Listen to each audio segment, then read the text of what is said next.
What's up, bookworms? This is Megan coming at you with another Cantina conversation. Today's episode is a chat with Craig A. Knippenberg. We're talking about his book, Shame Parenting, Building Resiliency in Times of Hardship, Guns, and Social Media. Such an enjoyable conversation, probably one of my favorites so far this year. I really enjoyed just kind of hearing Craig's insights as a professional, more specifically as the book is titled The Hardships That Today's generation of parents have to endure, like unique problems that previous generations of parents didn't have to deal with. But either way, I'll let you guys get to it. Here is Craig. Today we've got Craig Knippenberg. We're talking about his book, Shame-Free Parenting, Building Resiliency in Times of Hardship, Guns, and Social Media. Craig, thank you so much for joining me today. I so glad I got the opportunity to read this book. Being a parent of two small children myself, I felt it was very informative and reassuring. So I appreciate it. I'm excited to dig a little bit deeper today. Thank you very much for having me on. I've been looking forward to it, and I love the name of your the podcast, Cantina Book Club. That's pretty cool. Oh yeah, Yeah, it was I started doing it with my cousins. They did the Nerd Cantina for like all nerd news, entertainment, tech, stuff like that. That they haven't I was doing a side segment with the books, but then they decided to discontinue, and I was like, "Do you care if I do treat this as like a spin-off and I keep yeah, using like the name or whatever?" And they're like, "No, that's fine. Go ahead." And so here I am like a year later, still doing it. And so I'm glad you were looking forward to it. I appreciate yeah. it. No, I we're appreciate it. excited. So to get started, can you give like a summary of the book so that people can follow along with the conversation if they haven't picked the book up yet? Yeah, it's broken down. The introduction in chapter one is really about good enough parenting, and that's all you need to be. There is no A in parenting. And you wouldn't want to have an A. You'd probably drive your kids over the edge along with yourself. But it really is just being this side of good enough. And I started, it's based on my podcast, which I started during COVID. And I was asked to do a lecture for a financial firm in Singapore for their parents and employees on how to survive COVID. And I had the ten strategies for getting through COVID and building a resilient family. And then I just turned that into the podcast. But the first part is there's no research that if you parent this way or this way, your kids are it's gonna change their trajectory in life, that they're gonna be superstars, because that's not true. There's no research that shows that. There is plenty of research that shows you can dope down your kid's trajectory. So if you're abusive, you lack housing security, food insecurity, drug and alcohol abuse, poor health care, poor education system, that will take a kid lower than their genetic potential. But once you're this side of good enough, your kid's going to be who they're going to be. And you don't have to follow the modern gentle parenting approach and do things perfectly and never show you're upset, which is impossible. No parent could do that. Mm, I once did a talk mm-mm. for a Christian school, and so I was talking with them about the same concept, and I said, Jesus only got mad a couple of times, and it was considered justified anger. But he never had a preschooler. Yeah. If he had, he might have been yelling too. So it really isn't possible, nor would it be helpful. Kids learn when they're being loved, they're learning, right? And nurtured and taken care of, and all the stuff you do as a mom for a 4-year-old and a second grader. You're filling their emotional cup all the time. But kids also learn and build strong relationships when there's discord. So when there's a conflict between two people, could be the parent and child or between the siblings, which is always going to exist, it's the Mm, repair of that. In psychology, the old term was rapprochement, which means you come back together. If you think of an accordion, so the accordion spreads out when there's discord, but then you bring it back together again and you repair, you apologize, you learn it. It's a learning opportunity for how to change things next time, right? That actually builds strong relationships. Without that, you're fragile. It's like you've never been tested.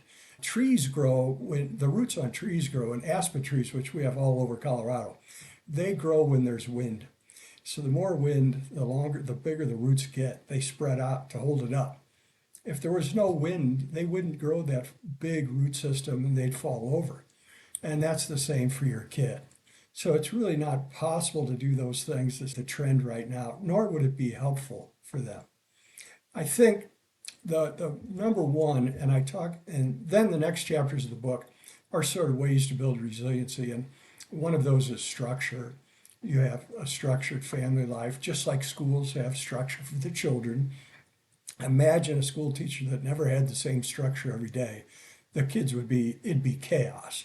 They need Mm, routines, they need structure, and consistency. So if you look at the research on, okay, what's the number one problem parents might have that cause child misbehavior?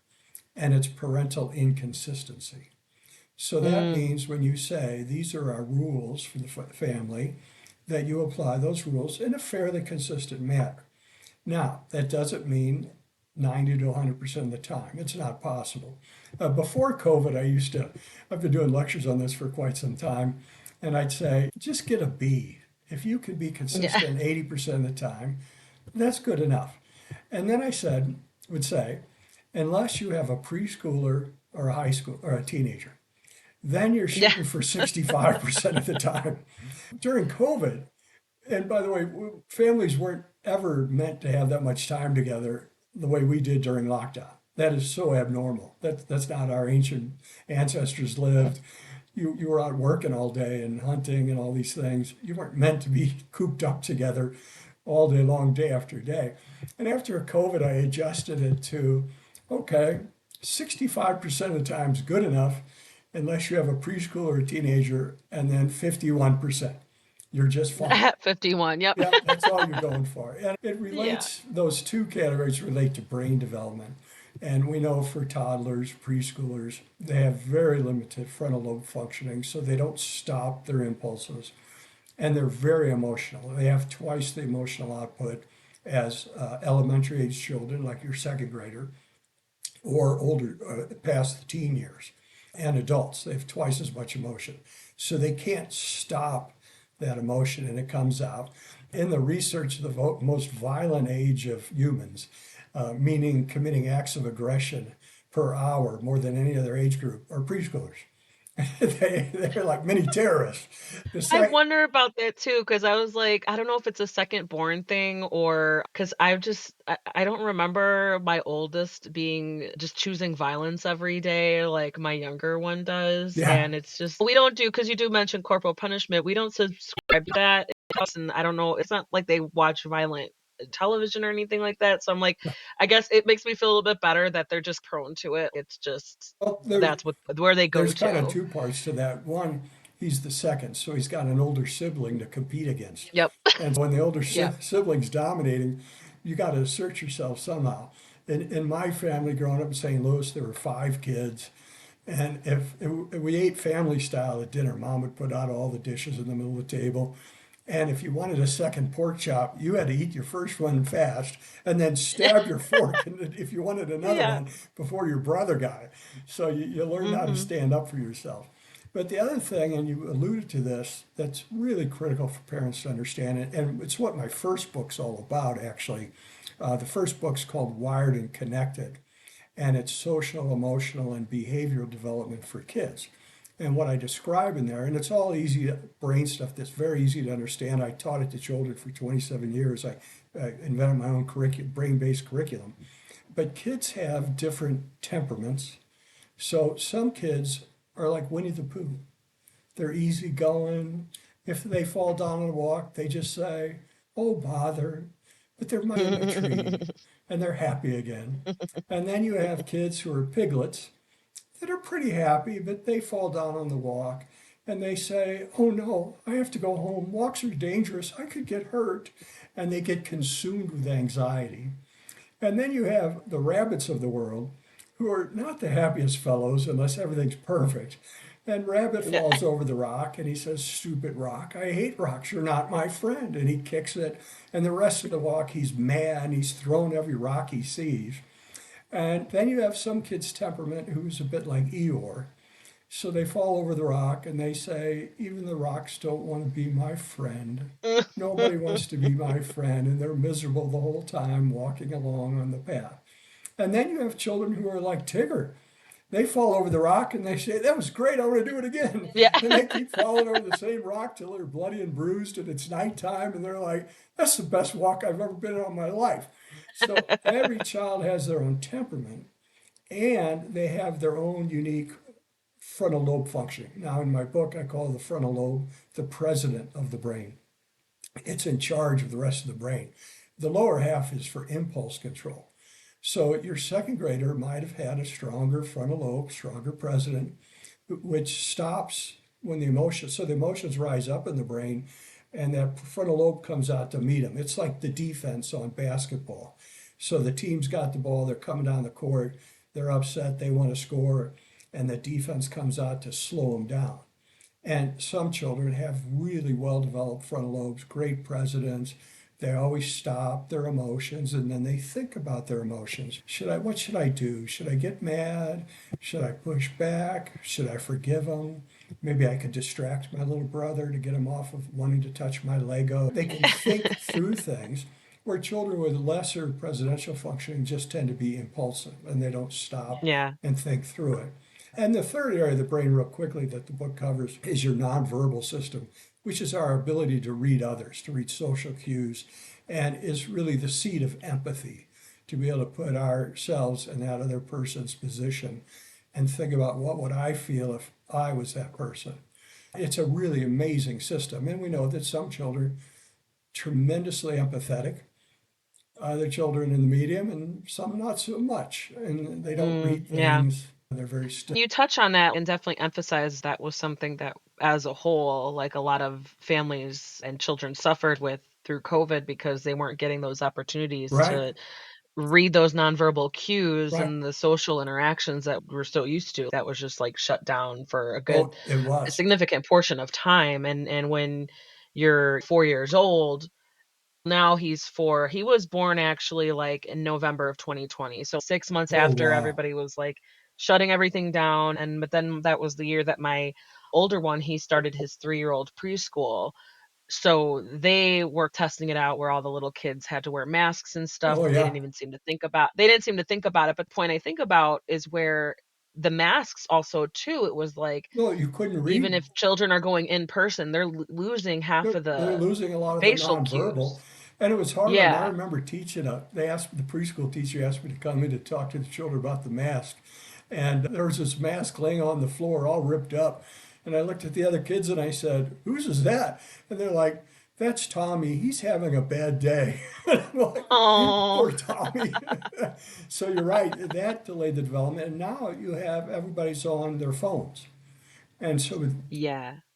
a lot of concerns about teenagers lacking good social skills because they're not making eye contact with others, they're not interacting in person, it's more just on the device. I was meeting with a high school kid who he's on the basketball team and he's trying to make some new friends. He's in a new school, wants to make some friends. And I said, look, it's really easy. Go to practice 5 or 10 minutes early. There'll be other people hanging out and just chat with them. And he looked at me and said, anybody that's early is on their phone. They're just looking down Yeah. at their phone. And I'm like, oh my gosh, that's how you did it in the old days. And then they're the weirdo for trying to start Yeah, conversations. what kind of guy is this Yeah. talking to me? God, what's the word I'm looking for? Intimidating enough?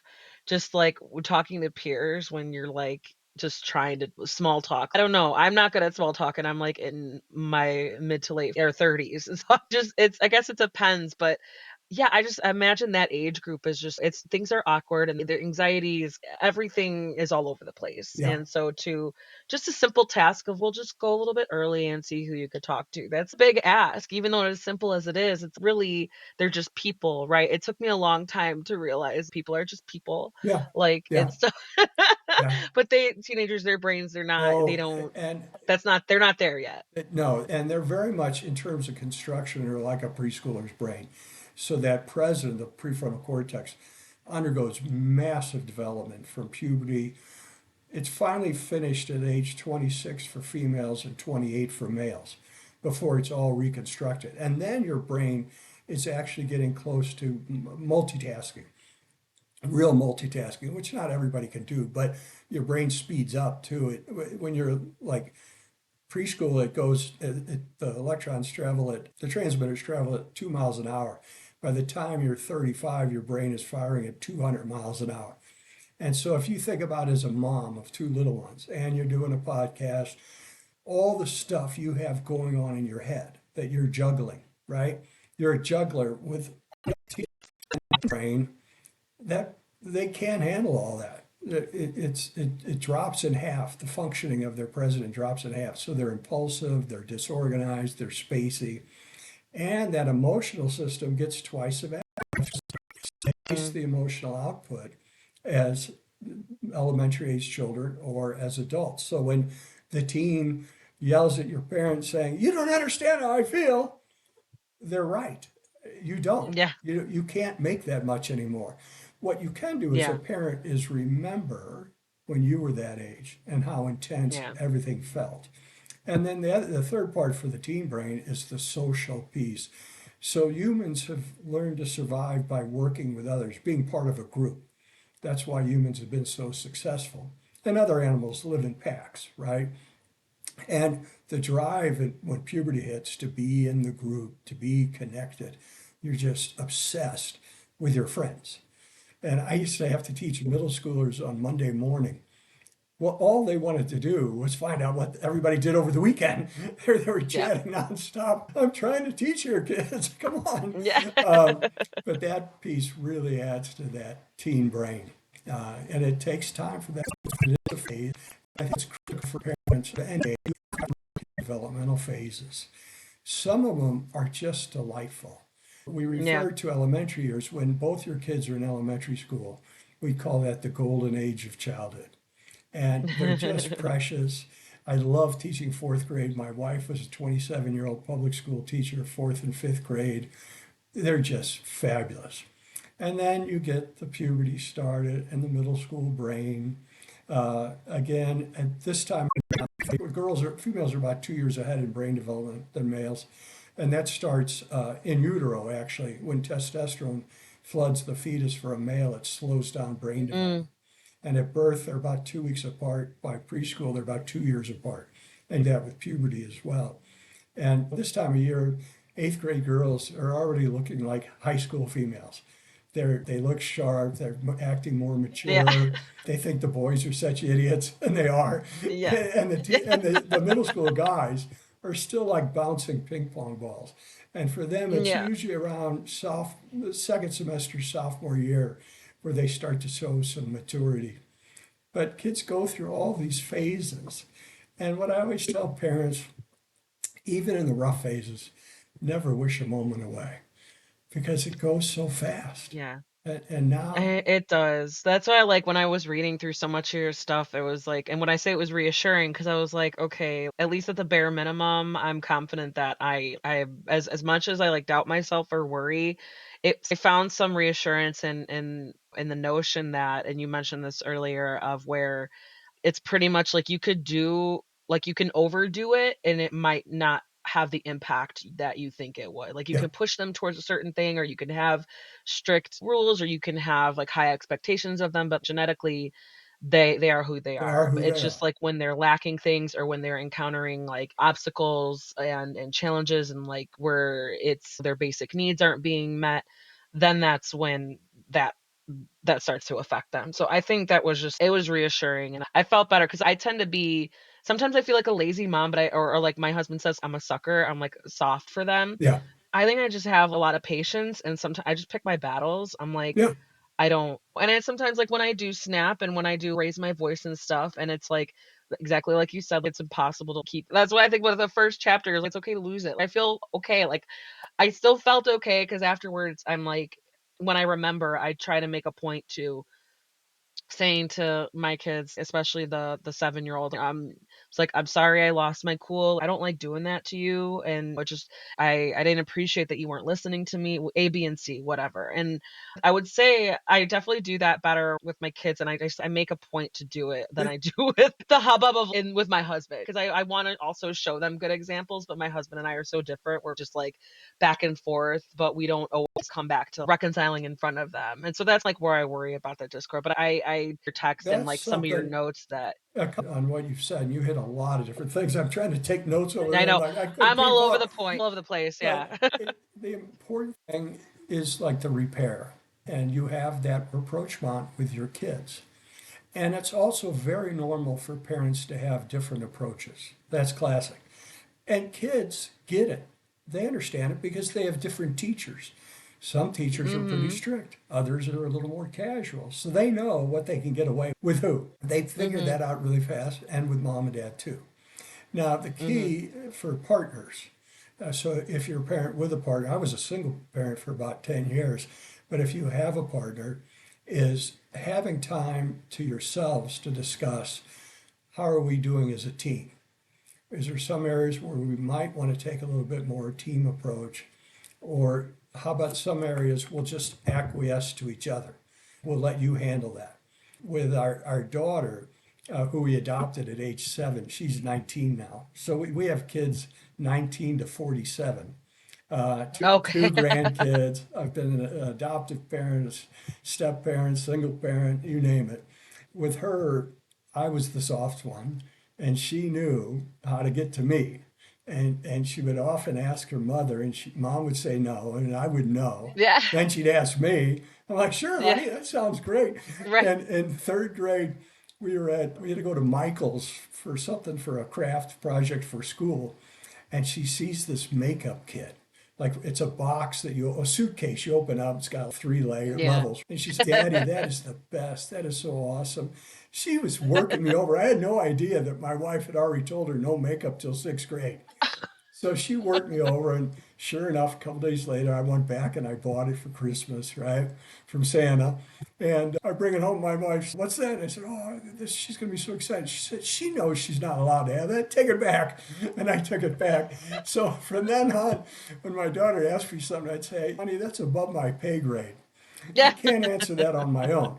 And one of the things we did, it was actually our daughter's idea. We set up for texting, it's called the council. And so if our daughter wants something, she has to ask the council. So both my wife and I can respond. Mm. Because if she asks just me, sure, honey. They But had to set up a system for you.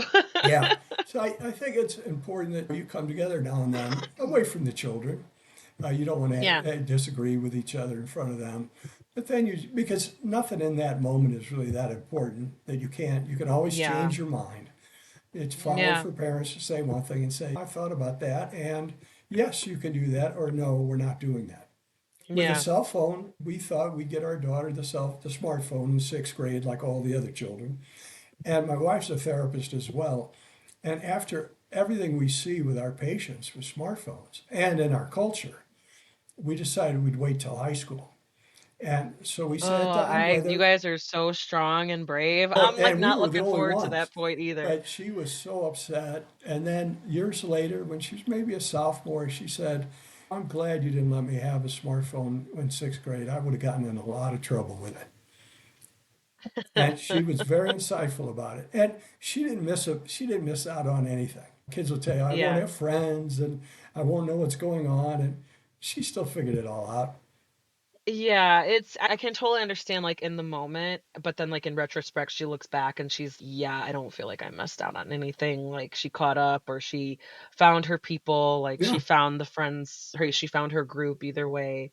Yeah, that's what I'm nervous about because my son, he's already asking. I'm like it's like, "Can I have a phone when I'm 10?" I'm like, "I don't know, honey. That's not something we're thinking about right now." I just leave it at that because I just say, "I don't know," or "Maybe," or "We'll see," or "It's too early to think about Yeah. that." I think he knows, he sees us on our phones, but they both have their tablets too, and we let them play video games, Yeah. and I love how you pointed that out also in your like, video games are not a horrible thing, like, they can be Oh, fine. There's positives to them. yeah. You could also turn to family time. That's what we used to do we don't do it as much anymore, but we used to do that so much, like playing Mario Kart or Mario Super Party. Because like my husband and I were born in the late 80s, like we like are all about that. So Yeah. it's like super nostalgic for us, and we get excited when these movies come out. So we're like, we'll go see Sonic with them. We'll take them to go see Sonic We'll and the get the new Mario movie. edition. Like we're all about it. We get excited for them. We're like, we probably get more excited than they do sometimes. And And that's like gaming, something that I'm always willing to do with yeah, them and is like gaming play the with your video. kids, they found increases family happiness because you're in Hmm. the kid's zone. Yeah. Anytime parents go down to what the children are interested in and into, you feel closer. But it's the time. So it's about 30 minutes. And one of the things I Yeah. recommend, I think it's chapter 5 or 6, is you do it in chunks. 30-minute Yeah. chunks for the younger children, older one can have longer. But what happens is when you get past that, your dopamine levels just shoot up and you're feeling this incredible pleasure. You lose track of time. You're totally hyper focused in that the game. When your parents tells you the time is to turn it off, they always start with, "Well, I just started," or "Let me Yeah. finish this level," and then you Yep. have to, and it's a battle to get them off. And you'll Yeah. see kids who play often, regularly, like during COVID. And I've had more parents tell me when they finally said, "No more gaming, we're taking a break," their sweet child came back. Because what happens when they're gaming, their dopamine levels shoot really high. Then when they finally stop, their dopamine levels drop. And when dopamine levels Hmm. drop, you get moody and agitated. It's the same thing with marijuana. Marijuana jacks up your dopamine levels 16 times. But when it wears off, you're in a funk, a little It irritable, takes a while to like balance to that back come back out. for your dopamine levels to get back to what I call the sweet spot. But yeah, that's great that you play with your kids. And social media, I have several accounts. I have to for the business and the books and lectures and all that. It's my daughter that teaches me everything. And she tells me for my podcast, I've done deep dives into eating disorders, self harm behavior, pornography, all on TikTok. And she told me what words to type in to get all these different things. And you're like, There you holy go. shit. Yeah. I would have never, I eventually, if I kept looking at the certain videos, I would have got there. But she knew the shortcuts, told me how to do it. So again, it's if you as a parent are on your phone constantly, you're role modeling that to your children, and your children will Yeah. do the same thing. So it's really Yeah. as a parent, and I always stress with parents, if you pick your kids up from school or they come home, walk home like yours, and you greet them at the door, don't be on the phone. That's time you should have, they should have your full, unless it's an emergency, but they should have your full attention. And if they come and they're in the car with you and you're riding along, talk, talk with your kid. Don't be on your own phone or they're on their devices. That's great time to connect with your kids and very Yeah. important time. So it's role modeling that yourselves. We don't have it on at the dinner table, that sort of thing, or we're having breaks from gaming or the phone so that we're together as a family. Now, interesting enough, during COVID, so we know we had a really, and it's still going on, it's decreasing, but this epidemic of teen fragility, child and teen fragility, of mental health issues. And the traditional rates of 20% teenagers have some depression or anxiety. That went up to about 30 to 40% when social media came out. And then Mm. with COVID, it was up 40 to 60% in Colorado. We had some of the highest rates. Now, when they looked at the difference between males and females, the boys actually had less. And they think it was because boys were doing more online gaming during COVID with their friends. So they were still having social interaction, where the Yeah. girls were typically in the room alone, death scrolling on TikTok, looking up all this stuff, comparing themselves to these other females they're seeing, and just really took a hit mental health wise. Fortunately, the numbers are coming down, although body perception, body image, concerns about body image and trying different unhealthy habits or techniques is still pretty high. The suicide rate has dropped. So some of that's returning back to pre-pandemic levels, but it was really high and very difficult.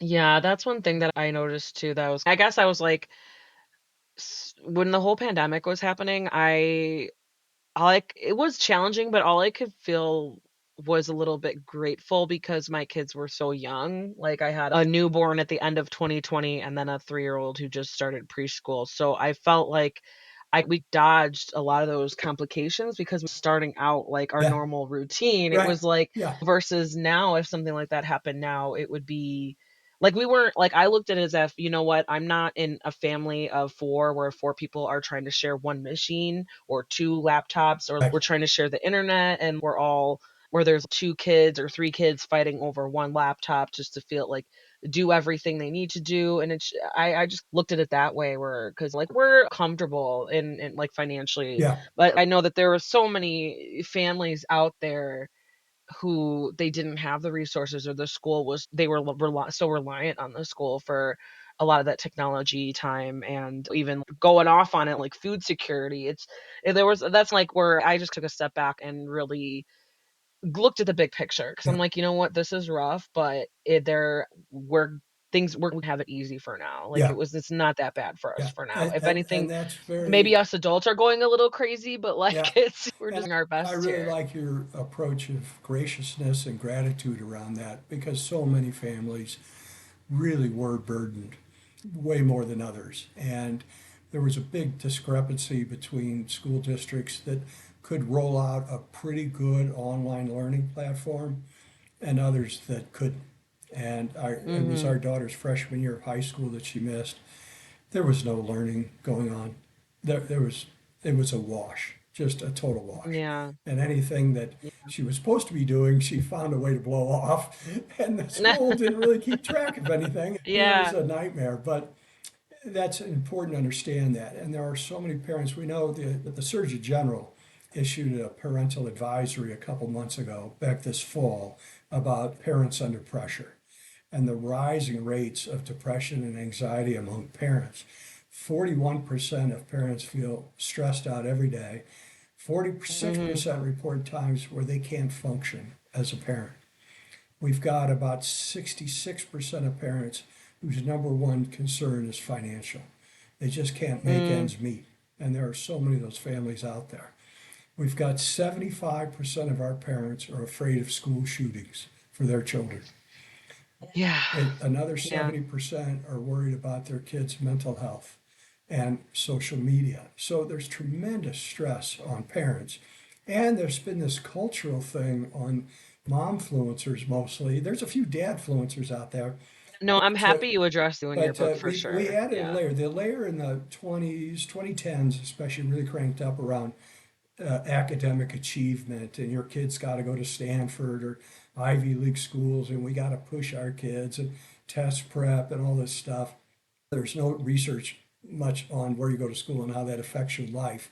And then we added this extra layer of parenting stress. You have to do it this way and this way to be a good parent. And I'm like, it's just, I spend most of my mornings when I look at on Instagram, I just write comments back. Oh, this bullshit. There's no Yeah. research on that. Please be research based. This has to do with your kid's Yeah, brain. It's yeah. not about how you're parenting. Actually, in the research, there's only one thing they've ever found that a parent can pass on to their kids that will benefit them for their lifetime. And it's not money. Money burns out when you're about 30. So it helps you get a car, a job, nice house, married sooner, but it doesn't guarantee lifelong happiness or good mental health. The only thing they've ever found in the research is parental kindness. So if you Mm, as, and you seem very kind to me, if you as a thanks. person, if you're as a parent are kind to the neighbors, you're kind to the grocery workers, you're kind to this person, you're kind to others, your children will become kind well.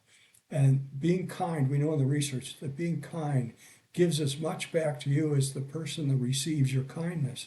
It fills your heart. And your kids will do that the rest of their lives.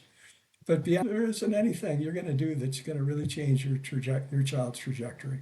You just love them and Yeah, take I them. love that because I get compliments that people say that I'm really good about at getting them to say please and thank you. I'm like, for me, that's like the bare. That's the bare minimum, Yeah, like, at the very least, have good manners and just be respectful when you're yeah. out, like, somebody asks you, "Do you want something?"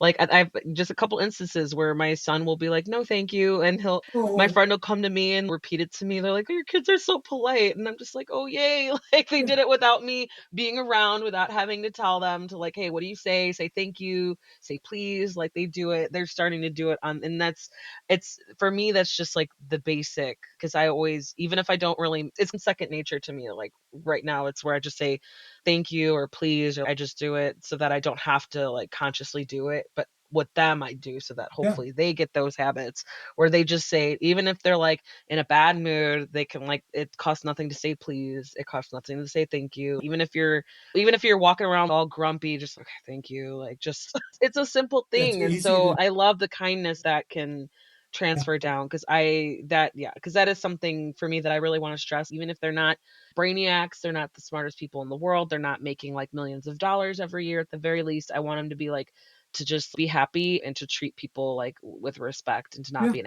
yeah. asshole, like, that I just don't want my kids to That turn out to be assholes.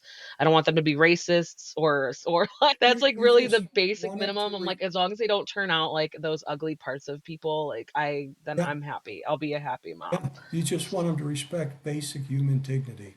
And one of the Yeah. chapters in the book is the importance of volunteer work for your kids and for your Mhm. family. And I've had the pleasure for the last 40 years.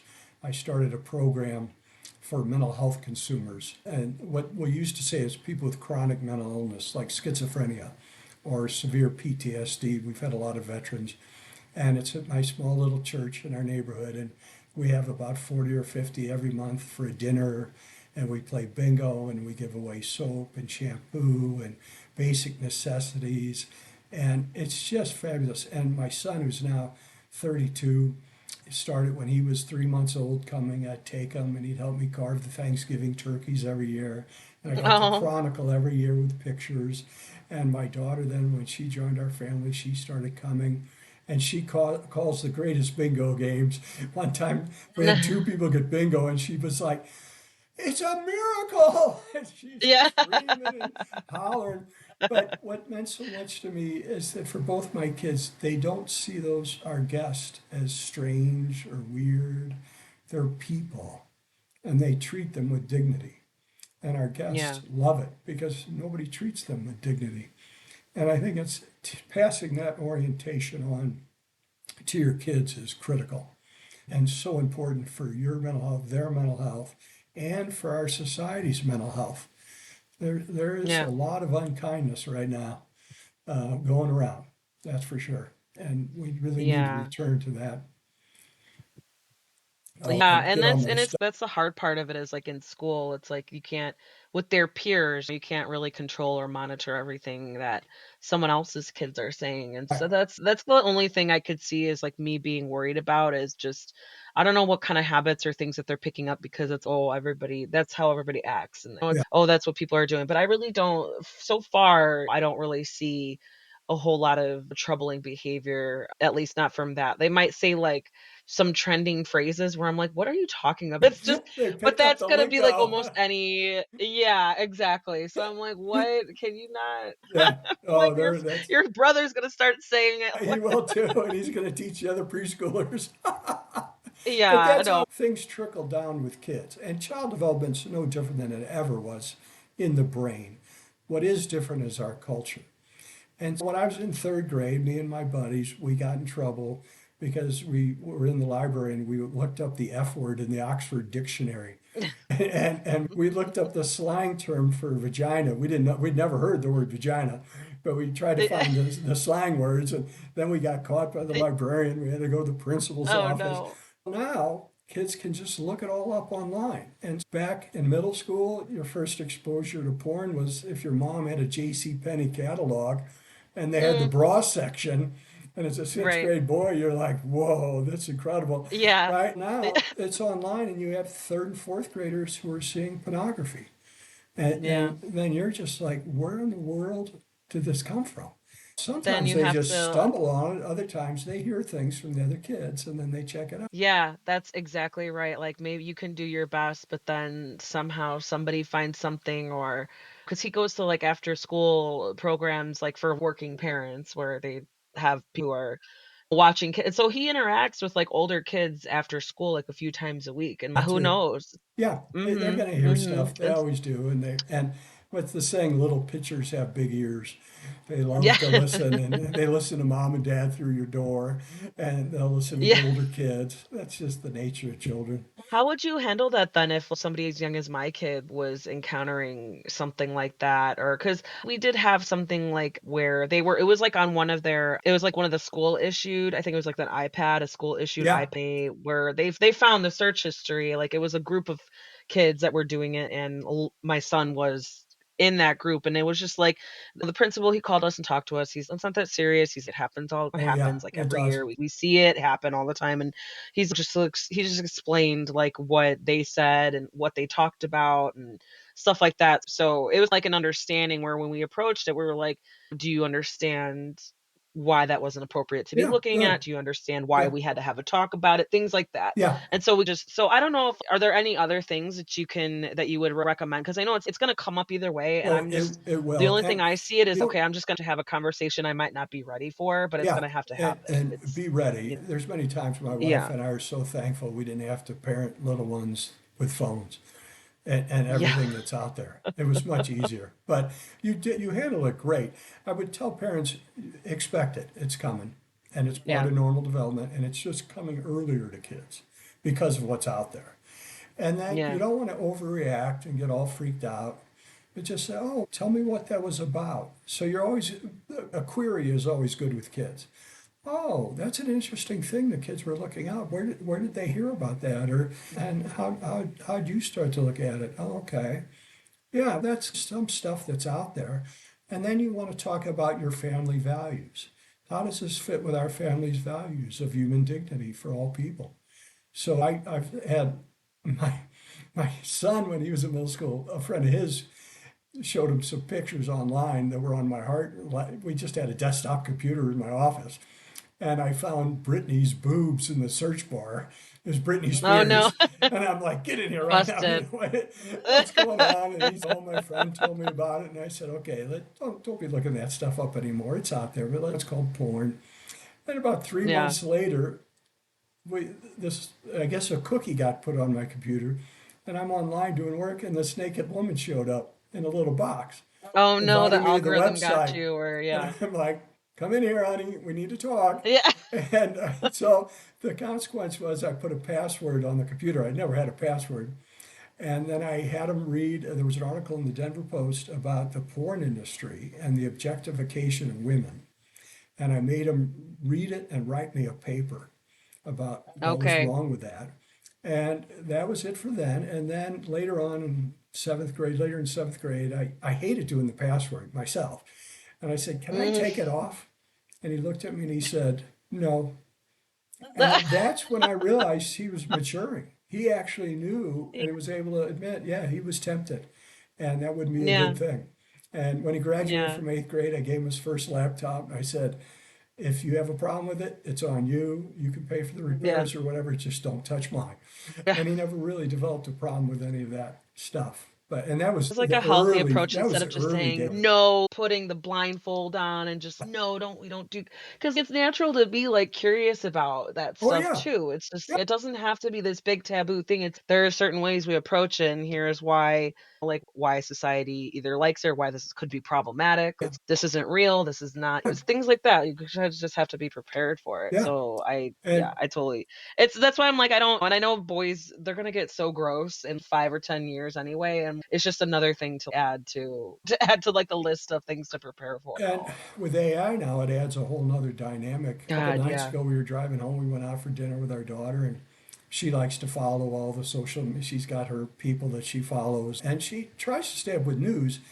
And she knew about the fires in California, and she said, "Oh, I saw the Mm, most apocalyptic picture of the Hollywood sign burning up. It was just horrifying."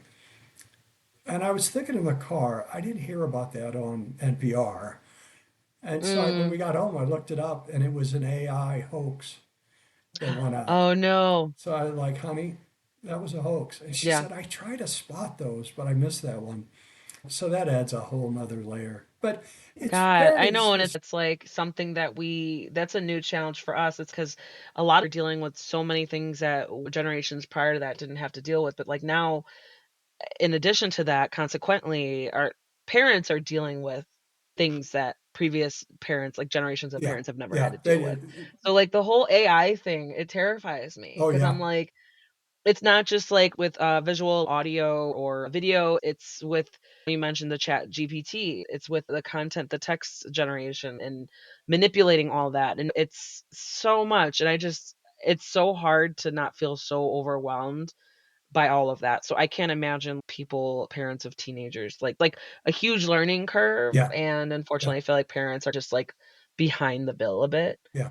It's when the problem with parenting always, this is for all parents over time, you're always a developmental phase behind your kids.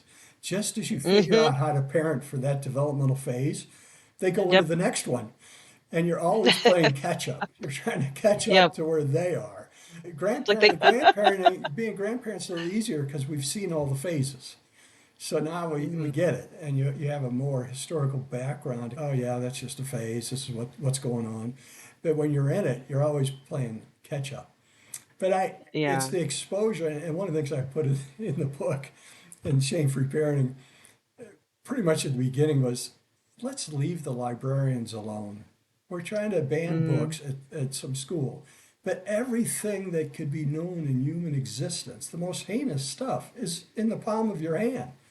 So why are we trying to ban some classic Nah, books low hanging because it fruit. might I get don't kids know. to think about these things when it's all right there and they get exposed to it Hmm. all the time? Hey, You can search for a book or search for the text online. It's what, and it could be worse. Exactly, like you're oh, saying. it's there's so many different stories of that. But if I could just jump back to one thing you said earlier, you had mentioned about corporal punishment. You mentioned yelling at your kids. So if you follow the momfluencers out there, you'd think every parent is just a raving lunatic yelling at their kids all the time and hitting them. And that's not true at all. In the research, 90% of parents try to explain things to their children first. If that doesn't work, then they try to distract their child or get them to do something else, which is a good strategy. After that is when they start to raise their voice. My hairstylist, she has two young ones, and she said, if they'd listen to me the first 5 times asked, I Yeah. wouldn't have to yell, right? And if the yelling doesn't work, there's about 27% of parents who might do corporal punishment. Now, my own view on that, it is legal by the state here in Colorado. Many European countries, it's illegal. As long you can spank your child as long as there's no, it's not too hard, right? You're abusing them. But the only times, and I'm naturally a gentle parent anyway, so I didn't really go to that routine. My dad only spanked me twice my whole life when I was little. I think there's sometimes when a child's safety is in danger. So your little one, let's say your youngest one, runs right through the red stop sign and crosses the street and almost gets hit by a car. You're going to react and you're going to grab them hard and pull them back and yell and maybe give them a little swat on the bottom. I think if it's a matter of life safety, then that's a meaningful lesson. Your kid's going to remember that, and they're going to remember to Mm. stop at stop signs. That will never go Hmm. away. Now, if you're yelling and spanking all the time, it will have no meaning whatsoever. Yeah. If it is Yeah. something you decide to do as a parent, the problem is many parents, if they do spank, they're already escalated. And spanking should only be done in a very calm fashion. That this is really unacceptable, and I am going to give you a spanking for that, not when you're out of control. And that's where parents need to take a break and calm Yeah. themselves down first. I'm not a big fan of that. There's not a lot of research that it helps. Other than if it's a safety issue and you want to imprint that on your child, I think you're going to be fine with that one. But other than that, I'm not really big into that. Never really liked, and I never put a hand on my kids. Once, when my son was in preschool, he took his seatbelt off in the car seat while we were on the highway. Oh And God. I Yeah. pulled over and gave him a little swat on the bottom. I just said that we cannot Mm. do that. That is unacceptable. Mm-hmm. Never had to with my Because daughter. then they can gauge the level of seriousness of the Yes, you really issue. have to think what would warrant something that severe, and most things don't. Mm-hmm. And most of the time, the stuff that goes on in a family, none of it's very really that important. It's the fact that you aren't listened to, and it goes on, and you can You only sound ask like a so broken many. record player. Yeah. Yeah, and Mm-hmm. that's why the consistency piece. There are sometimes, so if you have the rule, okay, don't leave your tennis shoes in the living room, fine. Then you would normally tell your child, come out of your room, take your shoes away. That's being a consistent parent, right? But there's times when it's 8 o'clock, you're dead tired, your kids in their room doing their homework or maybe on their gaming thing, and you know if you ask, it's going to cause an argument, and you're just too tired to handle it anymore. In that case, just grab the shoes and throw them by your kid's door. You don't have all the time because sometimes parenting is a very brain damaging sport. It really is. You get a lot of gray hair from it. And I have plenty to show you. But I think if I could leave, because I know we've been talking for quite some time, which has been delightful. I've really enjoyed it. Oh, like I But know. I was gonna say this hour went by. the last two things I tell parents, and I do this activity at my lectures, is at the start of the lecture, I have them all think of a time where they felt shame or guilt about something they did as a parent. And they don't have to share it. I share mine, which was losing it with my daughter when a week before eighth grade graduation. This was at the start of COVID, and they were trying to do online school at the little Catholic school, which really wasn't very effective.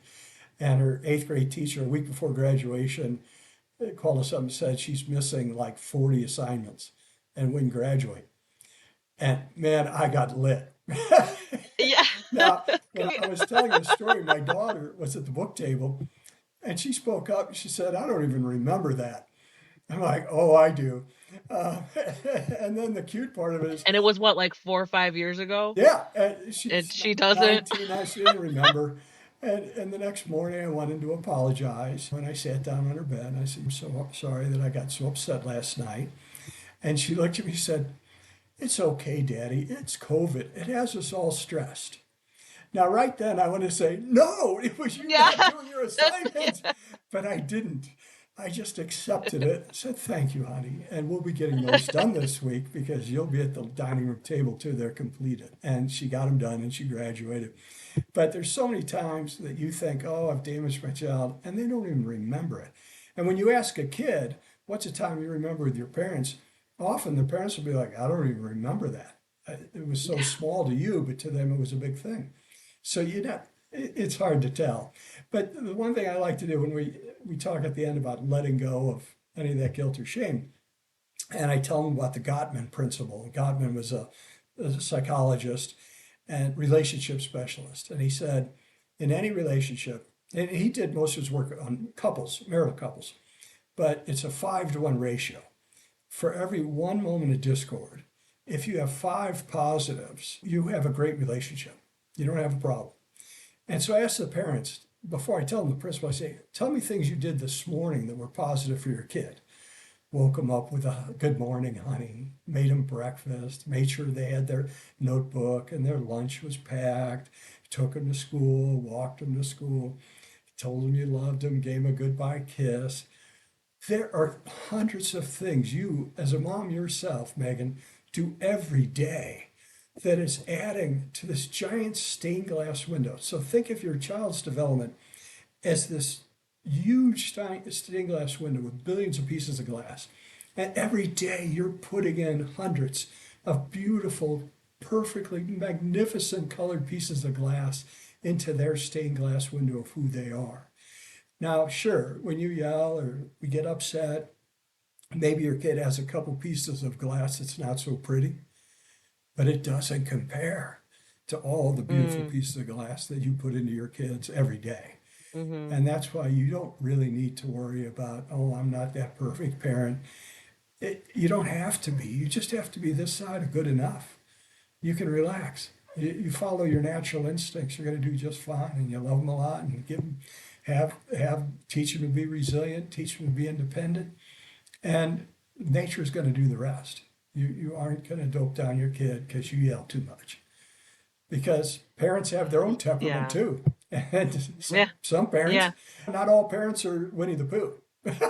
Plenty of No. parents, there's plenty of rabbits, there's plenty of piglets, right? And your temperament Yep. doesn't go away. That stays with you your whole life. No. And that's just another thing that like it's just part of the environment that the child learns how to deal with. I think because my husband and I are so different, I think my children have definitely started to notice like the just like growing up in such a dichotomy like It, of our community. that's good because then they Yeah. learn how to relate to different people. And someday they're Yeah. going to be heading off to college and they're going to have roommates for the Yeah. first time.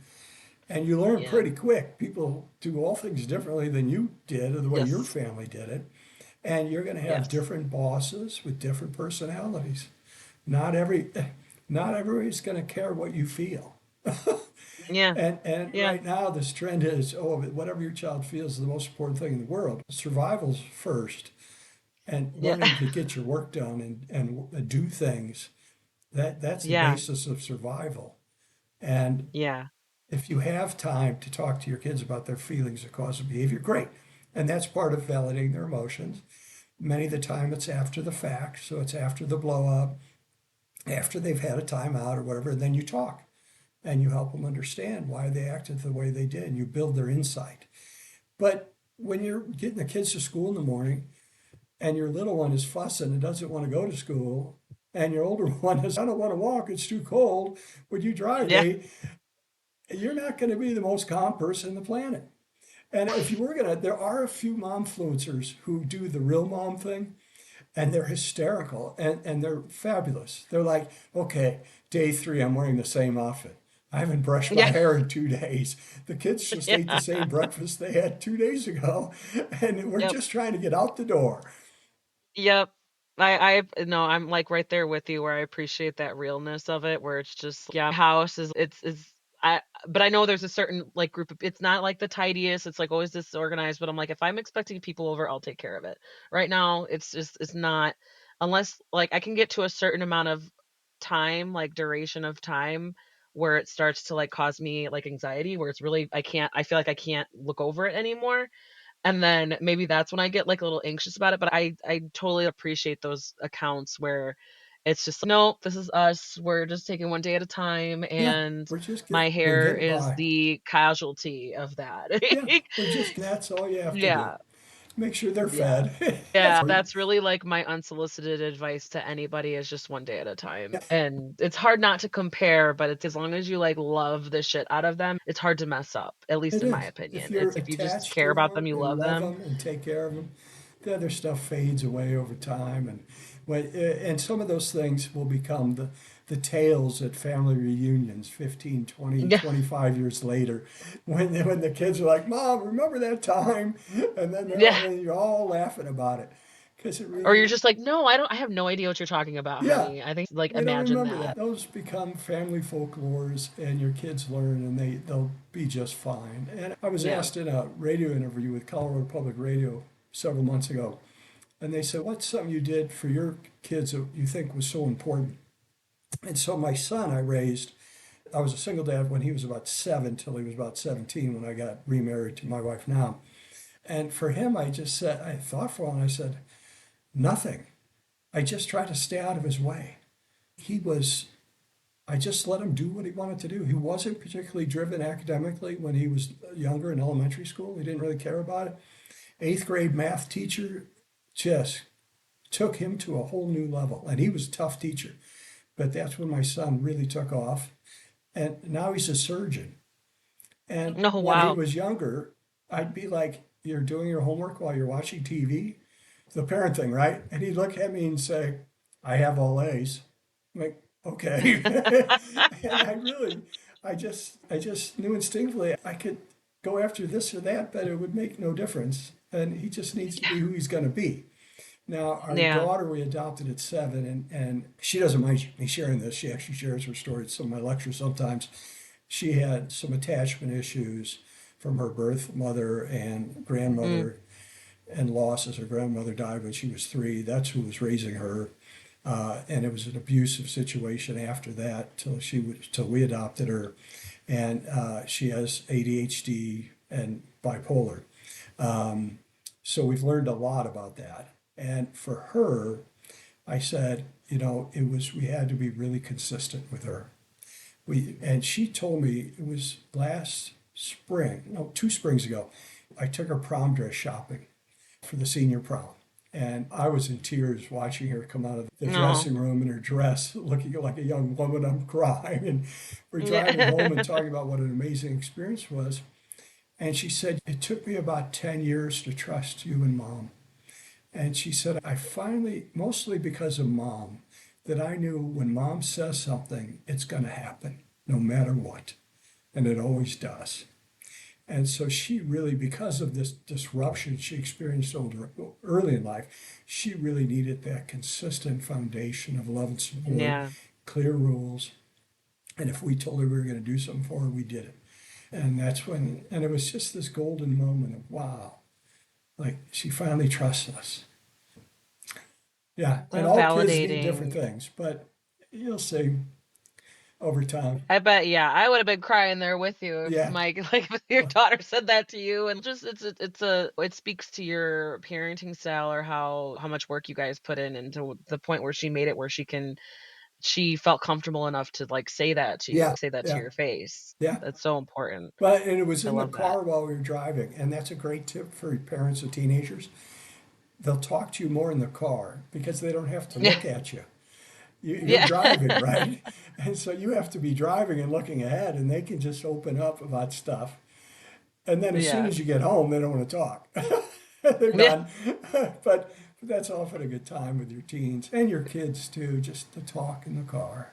Yeah, in the car, it's well, the 4-year-old, sometimes he'll fall asleep or he just wants to listen to music, Yeah. like a specific like a song he'll ask me to put on. The 7-year-old, he'll that yeah, maybe I just remember when I was younger, I would or when he was younger, I would try to make a point to ask him about his day and trying to use those questions, like those buzz questions of, "Oh, what's something good that you remember that happened today?" And after a while, he was like, "Mommy, you always want to talk about my day. I just don't feel like talking about it." I'm Huh? like, "Okay, honey, Yeah, like they that's." don't. The trick I like, the one thing parents should never do when you see your kid after school, whether if it's they come home on the bus or you pick them up, is say the first thing should never be how much homework do you have. Mm. That is a total buzzkill, and it's Mhm. just horrible. And the amount of homework kids have between 1980 and 1995, the amount of homework high school kids got doubled, and I'm sure it's doubled again since. It's just overwhelming. Yeah. But no one wants to be reminded of work when you first get, you want to No. relax. If you talk about things they like, for my son, anything with sports, any Denver sports, our hockey team, our basketball team, football team, college football team, those were go to standbys. Or if I got information from parents or the teacher, they're changing seats today. And then you can Oh, ask, oh, who okay. are you sitting by now? So and I like in the book I talk about fly fishing for feelings. It's Oh, yeah. if you know how to fly fish. Bait fishing, you just put a worm on a hook, throw it in the lake, and that fish swallows the whole thing, and you just reel it in. With fly fishing, it's incredibly hard, but you're trying to trick that fish into thinking that's a live bug, and you're just putting it out there. You just delicately lay it out there, and you pull it back, and you try another spot. You switch flies. You might go through 10 different flies before you get a bite. You're just throwing it out there, and that's what you do with feelings. So if you say, "How are you feeling?" you're going to get the F word. Fine. Yeah. How was your day? Fine. You have to be a little more creative and just throw things out about their day or things they like. See what sticks. Yeah. Yeah. Or I heard Yeah. something on the radio today that I thought you would listen, you would like, and you tell them what you heard on the radio. I know. At this point, I'm just like grateful that I'm just like, yeah, like how you said, like just cherishing like all the moments as hard as it is to appreciate the bad moments too, or like the less favorable ones, Yeah. because it's just it does. I look at my kid, like my second grader, and he's a little person and asking more complex Yeah. questions and picking up on more things and being a big old goofball. And it's really funny because when I look at him, sometimes I'll remember, I'm like, I remember when he was a little hot loaf, like, in my Yeah. arms, like, Oh, little I know. God, You and I'm just, just like, "Where did that go? it Like, goes, how did we get here? and How did that every year happen?" And it goes even faster. And just yeah. be ready, and especially with boys, they can be very primitive sometimes. And nowadays, everybody's the perfect play dates, right? And the parents are taking pictures. I hate the term play date because it means parents are in charge. Where kids should just Mm, be have free play. There's plenty of research on the value of kids just learning to solve problems on their own. They do it. But if there's yeah. adults around, they defer to the adult. And one day I picked up my son, he was like first, second grade, from his friends because I was single dad and I had to work. So he would go home every Monday, I think it was, no, Tuesdays with this boy to his house, and then I'd take the boys on Mondays. And I picked him up about 6:15, and we're driving home. I'm like, what'd you guys do? And he said, we ran under Spencer's pee, his older brother. What? He said, yeah, Spencer stood up in the treehouse and he peed, and we ran back and forth underneath it. And I'm like, okay, that's not one I'm putting on social media.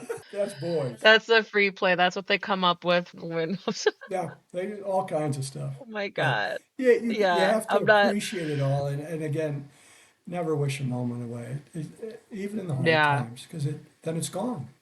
And then all of a sudden they're leaving for college, and then all of a sudden Mm, they have their own house or they're married, and then you get the joy of I know. grandkids, which is fabulous. But Yeah, I still remember my son in my arms when he was a little infant. I know. My ex like, the first time he called me "bruh," I was like, "No." Hey, bro.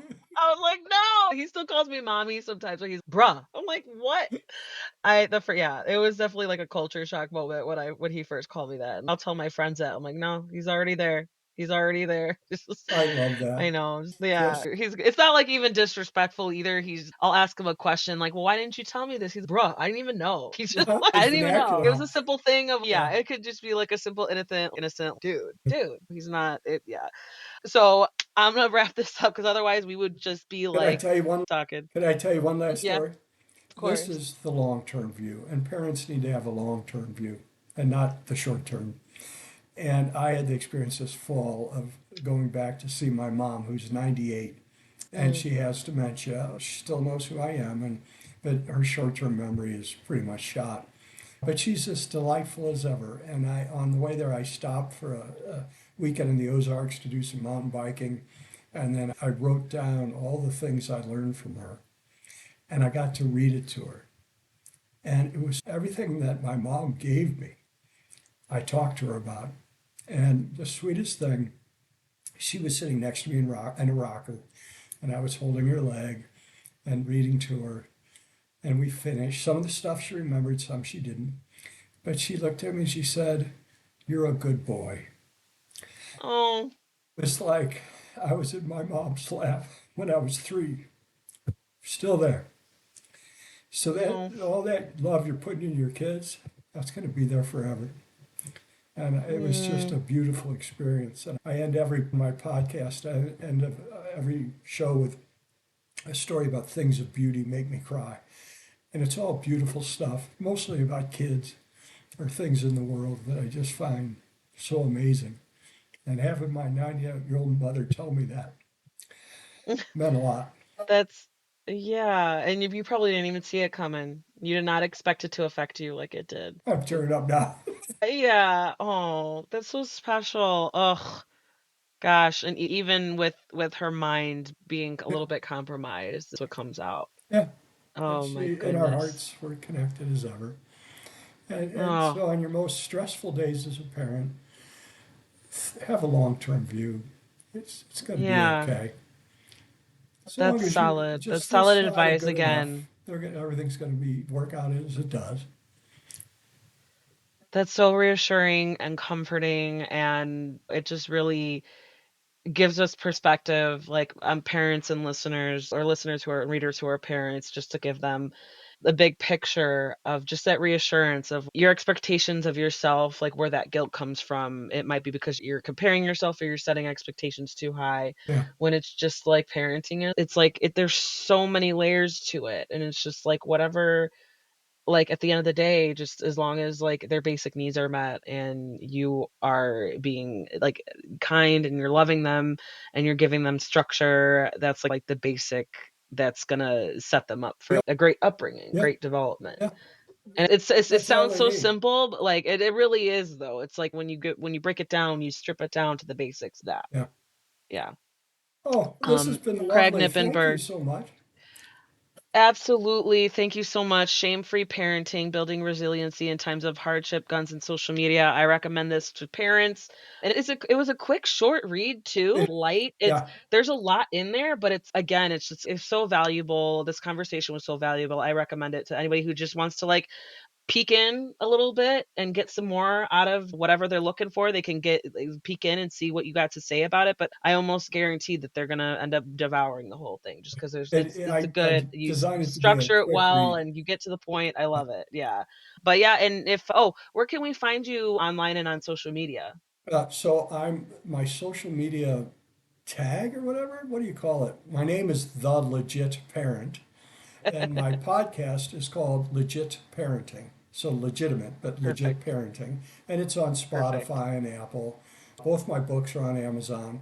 The first one, Wired and Connected, is more like a handbook for parents. It tells you about all sorts of situations and how to handle them. But it's on social, emotional, and behavioral development for grades K through 6. And that's Mhm. called Wired and Connected.